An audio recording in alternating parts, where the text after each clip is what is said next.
പന്തുമായി കുതിച്ചെത്തുന്ന ഏതു വമ്പന് മുന്നിലേക്കും പറന്നിറങ്ങുന്ന ഫാബിയോ കന്നവരോ, ഏത് പ്രതിരോധ നിരയെയും പൊളിച്ചടുക്കി എതിർപ്പാളയത്തിൽ കയറി കലാപം തീർക്കുന്ന ലൂക്ക ടോണിയും ഫ്രാൻസിസ്കോ ടോട്ടിയും ആന്ദ്രെ പിർലയും, പ്രതിരോധ നിരയിൽ രക്തം ചിന്തി കളി ജയിക്കുന്ന സംബ്രോട്ടയും മറ്റരാസിയും, ഗോൾ വലക്ക് കീഴിൽ ചിലന്തി വല തീർക്കുന്ന കൈക്കരുത്തുമായി ബുഫൺ.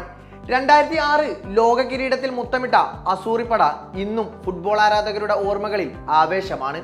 ജർമ്മൻ ലോകകപ്പിന്റെ കലാശ പോരാട്ടത്തിൽ സിനദിൻ സിദാനും തിയറി ഹെൻറിയും നയിച്ച ഫ്രാൻസിനെ കണ്ണീർ കുടിപ്പിച്ച് കിരീടവുമായി മടങ്ങിയ ഇറ്റലിയുടെ അവസാന ലോകകപ്പ് കിരീട വിജയത്തിന് 2 പതിറ്റാണ്ട് തികയുമ്പോഴാണ് അമേരിക്ക, മെക്സിക്കോ, കാനഡ മണ്ണിൽ വീണ്ടും ഒരു ലോകകപ്പിന് പന്തുരുളുന്നത്.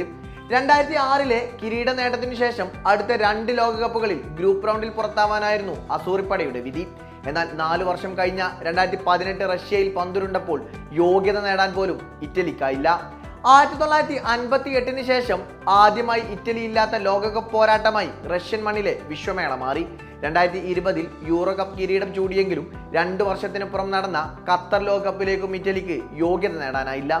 തുടർച്ചയായി 2 വിശ്വമേളയിൽ നിന്നും പുറത്തായി നാണം കെട്ട ഇറ്റലിയുടെ ഫുട്ബോൾ മാന്ത്രികത വറ്റി വരണ്ടുവെന്ന് ലോകം വിധി എഴുതി.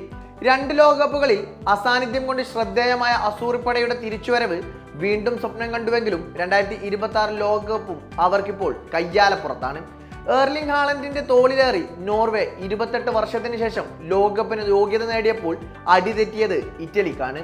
യുവേഫ ലോകകപ്പ് യോഗ്യതാ റൗണ്ടിൽ ഗ്രൂപ്പ് ഐയിൽ നിന്നും 8-8 ജയിച്ച് നോർവേ ലോകകപ്പിലേക്ക് അനായാസം ബർത്തുറപ്പിച്ചു. 24 പോയിന്റ് സ്വന്തമാക്കിയായിരുന്നു നോർവേയുടെ ജൈത്രയാത്ര. എന്നാൽ നോർവേയുടെ ഹോം എവേ മത്സരങ്ങളിൽ വഴങ്ങിയ 2 തോൽവിയുമായി ഇറ്റലി 18 പോയിന്റുമായി 2ാം സ്ഥാനത്തായി. ഇതോടെ ഇനി പ്ലേ ഓഫ് സാധ്യതകൾ മാത്രമാണ് ഇറ്റലിക്ക് മുന്നിലുള്ളത്. എന്നാൽ അവിടെയും കാര്യങ്ങൾ അത്ര എളുപ്പമാവില്ലെന്ന് ഉറപ്പാണ്. ഗ്രൂപ്പ് റൗണ്ടിൽ നിന്നും 2ാം സ്ഥാനക്കാരായ 12 ടീമുകളാണ് നേരിട്ട് പ്ലേ ഓഫ് റൗണ്ടിൽ എത്തുന്നത്. ഇവർക്കൊപ്പം യുവേഫ നാഷൻസ് ലീഗിൽ നിന്നും റാങ്കിങ്ങിന്റെ അടിസ്ഥാനത്തിൽ ലോകകപ്പ് യോഗ്യത നേടാത്ത 4 ടീമുകൾ കൂടി പ്ലേ ഓഫിൽ ഇടം നേടും. 2026 മാർച്ചിൽ നടക്കുന്ന പ്ലേ ഓഫിൽ അങ്ങനെ 16 ടീമുകളാണ് മത്സരിക്കുന്നത്. റാങ്കിങ്ങിന്റെ അടിസ്ഥാനത്തിൽ 4 ഗ്രൂപ്പുകളായി തിരിച്ചാവും പ്ലേ ഓഫ് മത്സരം. സെമി ഫൈനൽ, ഫൈനൽ എന്നിങ്ങനെ നടക്കുന്ന മത്സരത്തിനൊടുവിൽ വിജയിക്കുന്നവർക്ക് ലോകകപ്പിലേക്ക് യോഗ്യത നേടാനാവും. ഇറ്റലിയുടെ മത്സരങ്ങളും നീണ്ട കാത്തിരിപ്പും ഇനി അതിനു വേണ്ടിയാവും.